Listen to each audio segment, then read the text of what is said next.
Hey, Facebook family and YouTube subbies, what's up? Happy Wednesday. Thank you for joining Sergeant Dorsey Speaks here live on Facebook.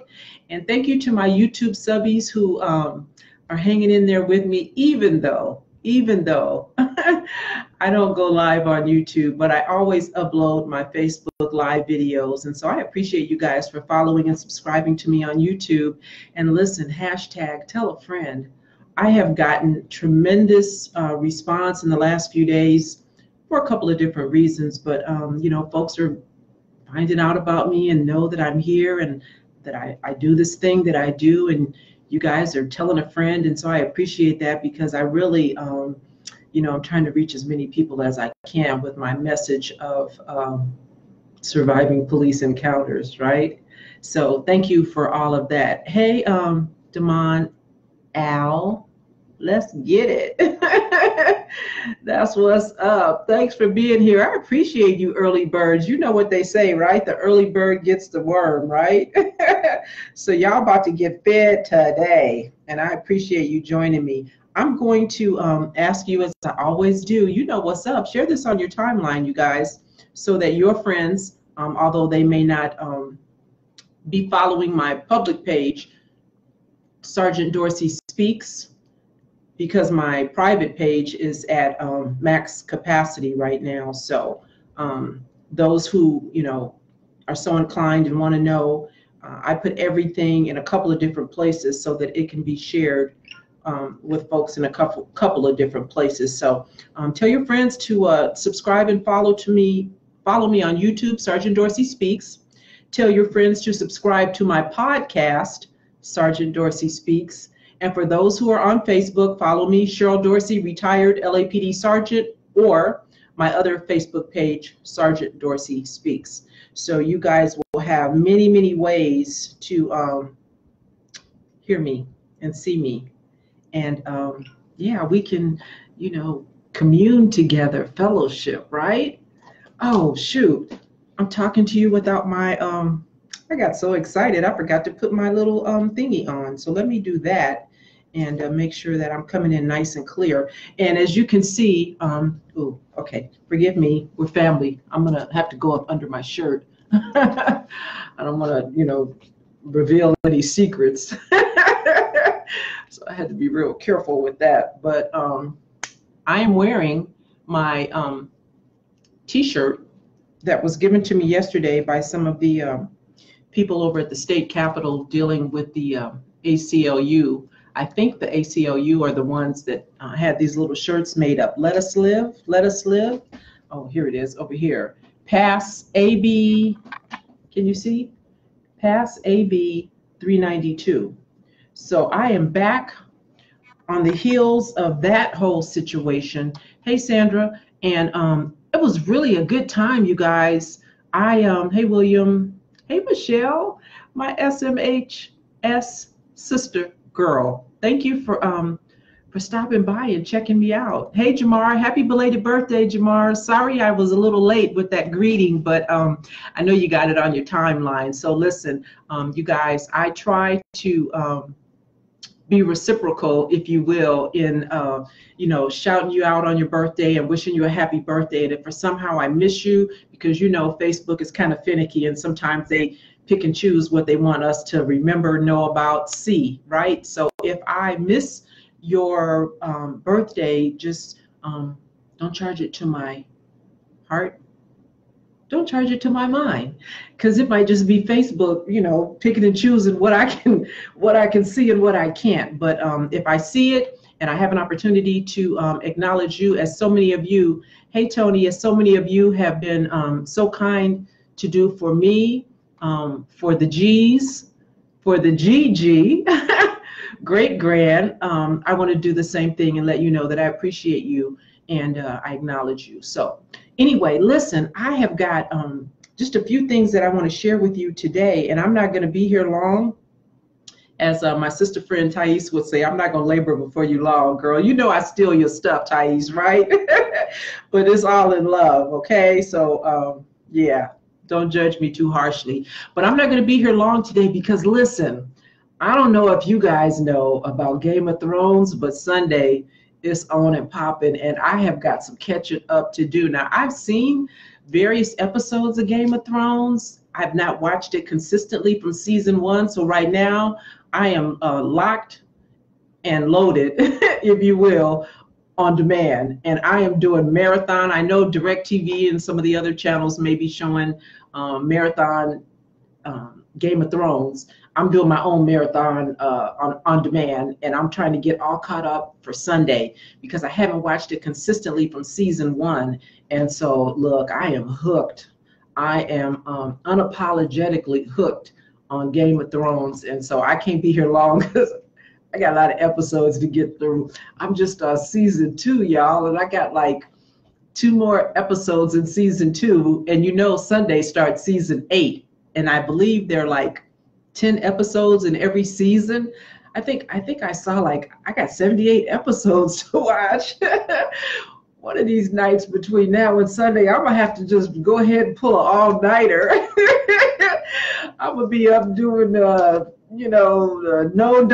and Ambien. And no, does Ambien make you sleep? I don't know. Y'all know what I'm talking about though. Hey, Debbie Taylor, welcome, sister girl. I'm glad you were able to get on my personal page, and now you can see when I go live. I appreciate you, Debbie Taylor.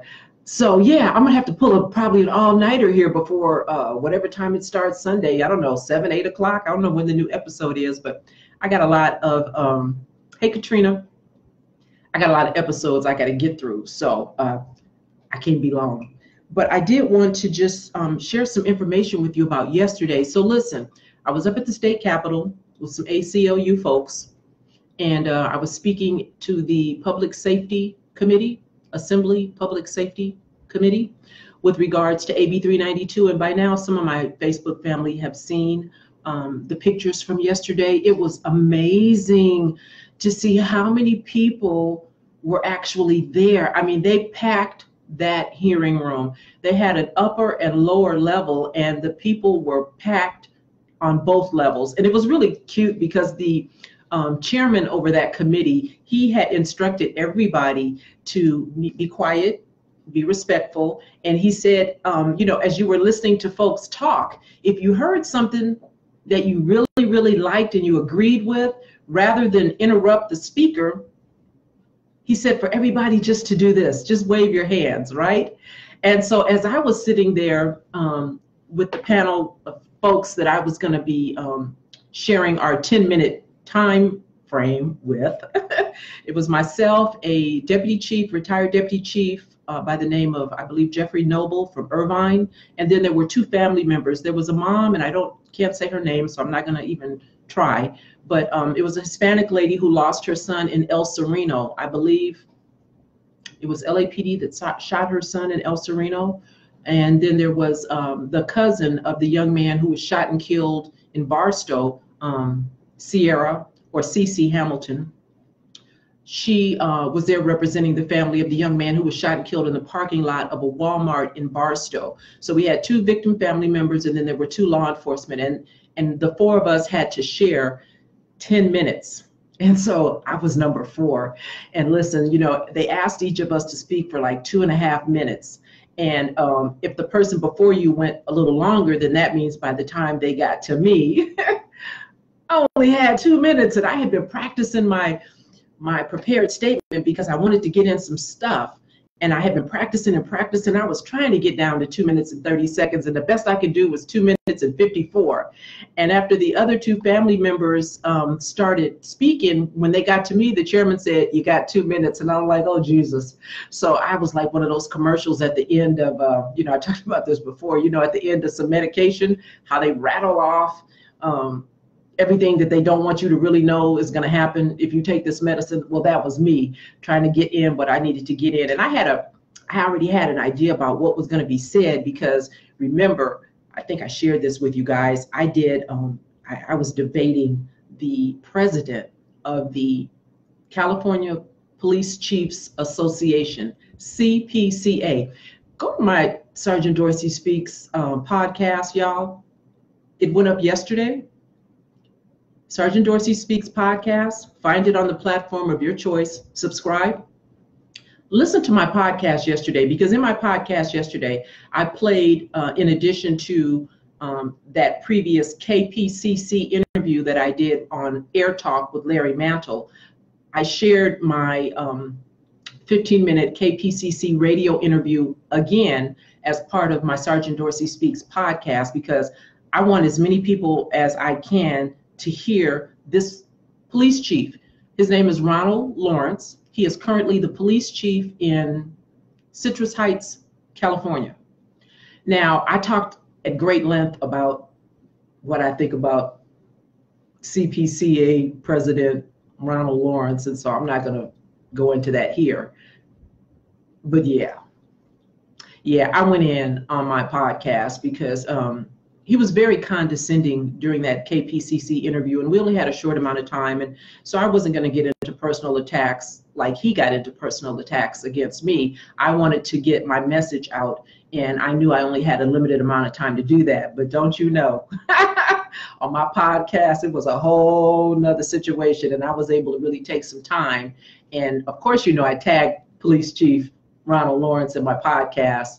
And I'm going to put my podcast up on YouTube, and I'll tag him there too, because everybody needs to know how this fool thinks. And listen, when you understand what this police chief says and thinks here in California, then you'll understand why things are the way that they are on police departments all across the nation. Because listen, he speaks for police chiefs here in the state of California as their union or leader, president, association, whatever you call it. He speaks for them. And so, you know, this is not just Ronald telling you what he thinks. Ronald is telling you what police chiefs in the state of California think about when they should be able to shoot somebody who looks like me, and why they should be able to shoot somebody who looks like me. And more importantly, that, you know, there shouldn't be any circumstance. And so I already had an idea about the kinds of objections I was going to hear on yesterday when I went to the state capitol. So in my 2 minutes, I tried to get all that in and cover it. And listen, you know, as a police officer, I would be ashamed and embarrassed to sit before anybody and say that if I can't shoot you when you run in the back, if I can't shoot you in the back when you run, it's going to be a problem for me to do my job. What? TF. That's what Ronald Lawrence pretty much believes, and that's what the Fraternal Order of Police representative said on yesterday. But having all that, we were able to overcome the first hurdle, and so the bill, Assembly Bill 392, went on to the next phase. It was a 5-2 vote. The two who didn't vote for it were the two Republicans that are on that committee, and they will never vote for it. And one of them pretty much said, you know, I ain't gonna never go vote for it.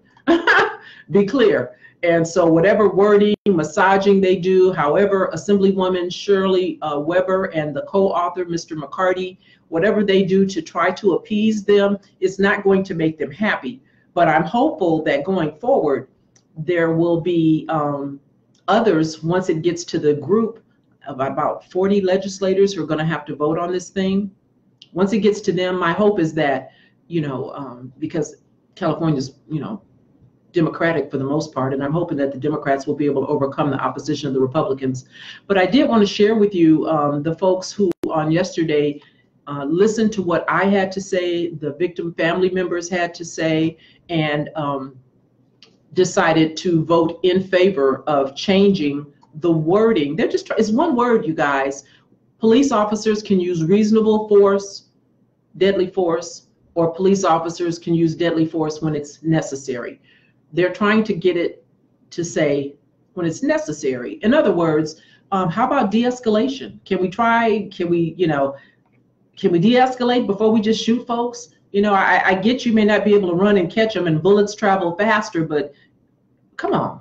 So the Republicans don't like the word necessary.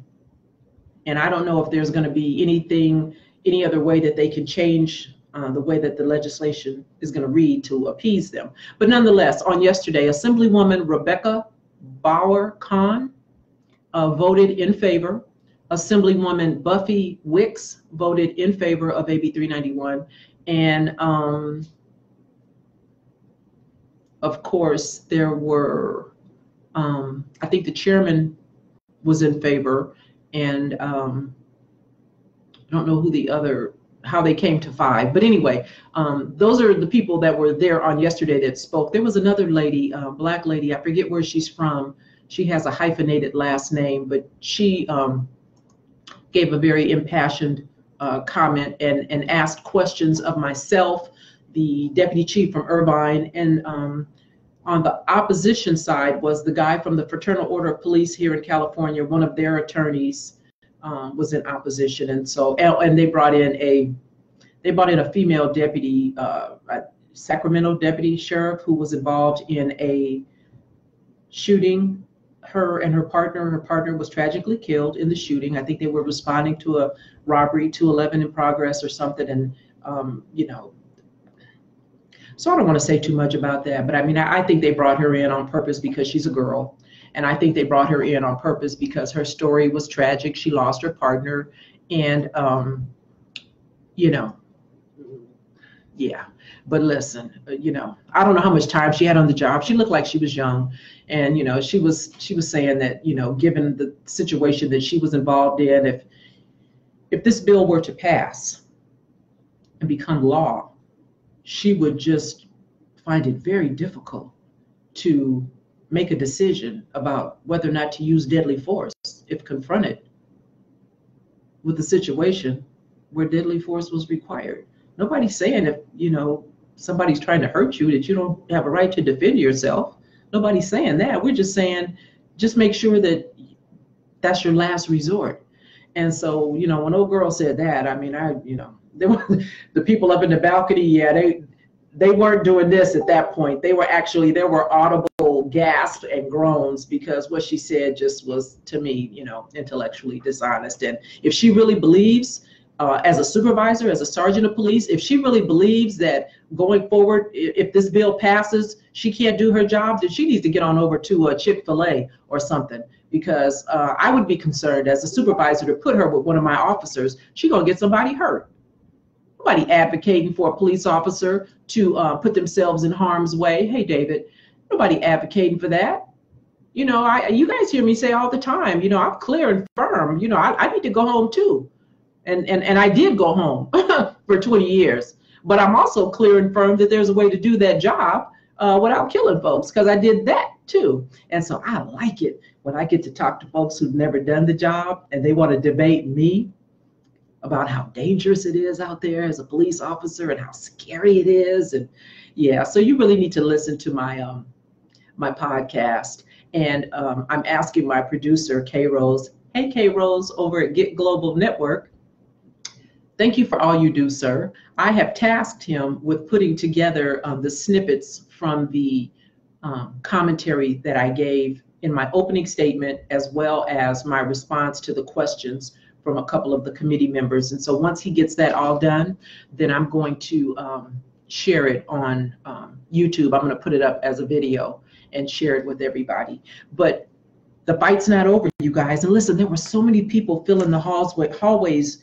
yesterday in Sacramento. It was great to see. A lot of young people were there, a lot of old people were there, and it was really good to see the community come out and get engaged and get involved, because that's the kind of stuff, that's the kind of activity that it's going to take. And I understand that it's not convenient. This was yesterday, a Tuesday at 8 o'clock in the morning. Folks are working, and you can't just get off work and go and hang out in Sacramento for the 3 or 4 hours that it took for everybody to come to the mic after we spoke and after opposition spoke. Then everybody else that was there in the gallery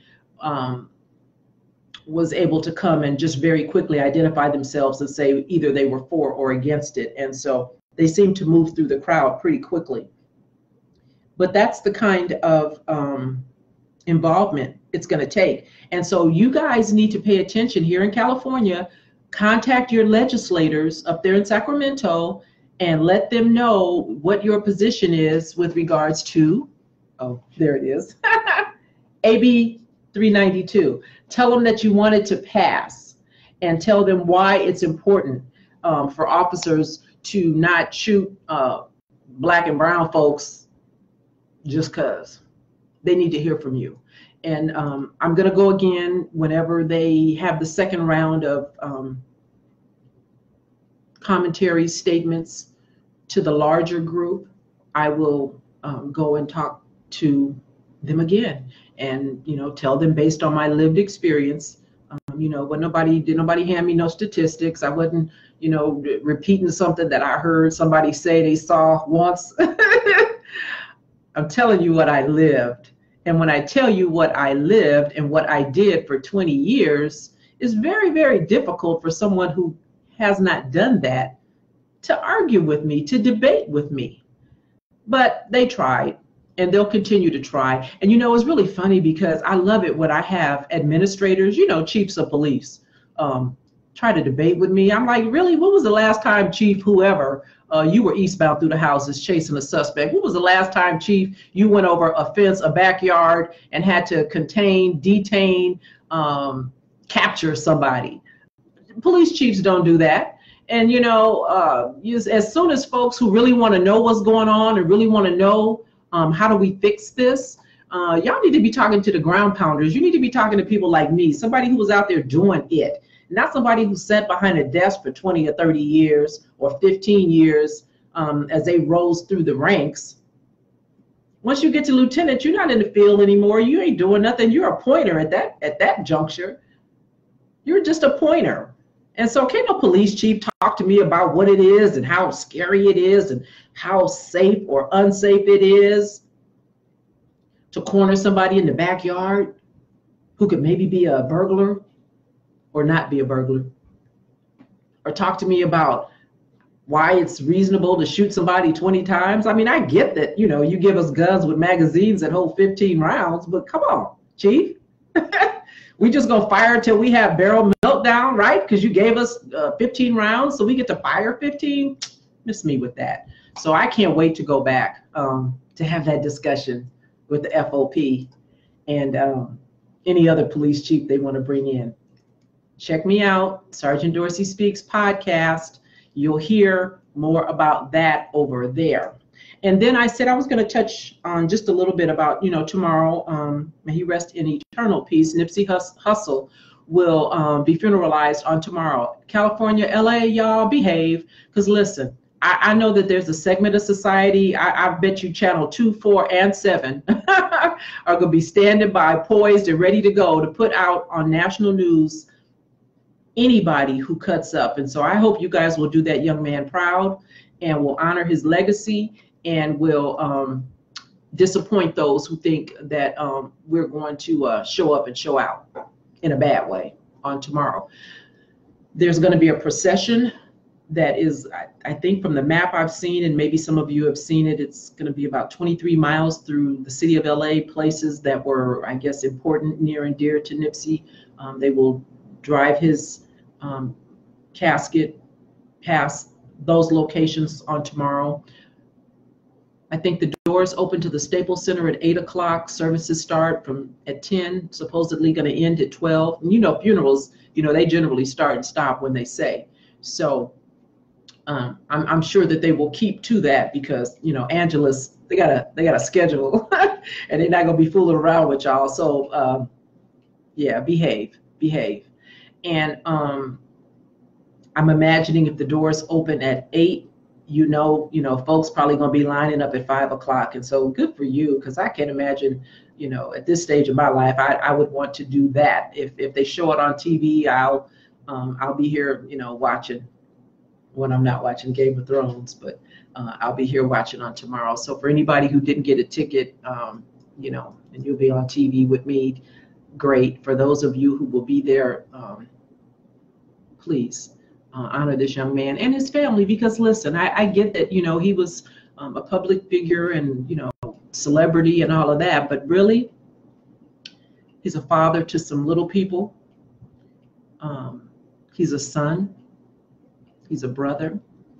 And so, when I think of what that would mean to me as a mother, and this is my last moment to honor my son, I would not want anyone to turn my son's funeral into a circus. And so I'm just believing that we're gonna do right tomorrow. I'm believing that, and so I hope that we will. So that's tomorrow, and like I said, there's enough stuff going around the internet about that on with specificity in terms of, you know, where it is and all that. So I'm not putting any of that stuff up. Let's see, what else did I want to tell you about? For those of you who are, you know, typing to me and all of that, just know that when you do, there's a bit of a delay. And so if I somehow miss you or don't respond back, it's not because I'm being nasty. It's just that, you know, there was a delay and somehow I missed it. But let's see, what else is going on this week? So while I'm looking through my notes, I see somebody told me that this season 8 is the final for Game of Thrones. If that's it, I'm not happy about that news, because I didn't know that this was the final. Okay, here we go. Nose is running. Hang on. You know, I had withdrawals when Dexter went off. For those of you that were fans of Dexter, I was in a bad way when Dexter went off. And so to think that Game of Thrones is going to be ending after this season. Oh, but you know what I did hear? I did hear that there's going to be something else. I think there's a prequel, so they're going to take us and show us what was going on before the Game of Thrones. I guess maybe when dragons were still roaming, right? So that may be able to tide me over and get me through. But I am all about Game of Thrones right now. Okay, so let's see what else is going on here that I wanted to update you guys on. Oh, listen, I saw this story, and this was really cute. Yeah, it was cute. For those of you who have grandchildren and you think they're amazing and adorable like I do mine, tell your kids that they might want to be careful about turning over an electronic device, particularly an iPhone or an iPad, to a little person to play with. Because, you know, my 3-year-old grandson, he loves to play, and he amazes me because he gets on these phones and, you know, he's just doing the most, as my kids would say. One of the things that we've been doing together is I do the voice recorder, and I record him singing his ABCs and saying his numbers, and he has such a good time watching the graph as his voice gets louder and more elevated, right? But that little Negro can't have my phone, because I saw an article where this 3-year-old got his daddy's iPad and was pushing buttons and playing with it. I guess they must have had it locked. And this little kid had hit it enough where he locked the dad out. So the dad went to an Apple store to see, you know, about getting his phone unlocked. And they said that his iPad was locked till 2067. So he had to go buy a new iPad now. He got a paperweight with that other one. I just couldn't imagine, as expensive as these doggone electronic devices are. I have an iPad I've had for a minute, and I can't upload certain apps because it's outdated. And I was looking to go get another one, and they're like, I think they said like $600 for a new iPad, and I'm like, I'm good. So to be locked out of one and then have to go get another one because you're locked out till 2067 is bananas to me. But anyway, that's what this little kid did. So, so just know, folks with grandkids, don't let them little jokers have your phone unless it's an Android and be pushing buttons and carrying on, because they will lock you all the way out and for a long, long time. And once you get locked out, you know, Apple, ain't nothing they can do to get you back in. So just know that that's a thing that could happen. And I think that's it for this week. Kind of uneventful, aside from the whole going to Sacramento thing. And as you can see, I'm wearing, you know, the shirt "Let Us Live." That's the hashtag that they were using on things that were being put out on social media. So I will keep you posted on AB 392. Do reach out to your California legislators. In the meantime, make sure that you stop by Sergeant Dorsey Speaks podcast and listen to the newest version that dropped on yesterday. Slide on over to my YouTube channel, Sergeant Dorsey Speaks. Subscribe and follow. Tell folks where I am, because I understand that not everybody is on every medium, but Facebook, Twitter, Sergeant Cheryl Dorsey, Sergeant Dorsey Speaks, Instagram, Sergeant Cheryl Dorsey, Sergeant Dorsey Speaks, YouTube, Sergeant Dorsey Speaks. And then, of course, if all else fails, you can just go to my website, www.sgtcheryldorsey.com. And so for those of you who don't know, who may be new, welcome. And for those of you who've been with me for a minute, you know I have a book, right? You see it in the background, black and blue, The Creation of a Social Advocate. Anyone who wants to support me and my efforts going forward and making it possible for me to move around the cabin freely, move around the country, you can support me by going to my website and purchasing my book. If you would like a signed copy, you can get it from my website. If you just want to get a regular garden variety copy, you can do that on Amazon, black and blue, The Creation of a Social Advocate. Hope you'll support me. Hope to see you next week. You guys be good, be safe. And unless there's something breaking, I'll see you next Wednesday on Facebook Live at 5 p.m. Pacific. Until then, you guys, be good, be safe.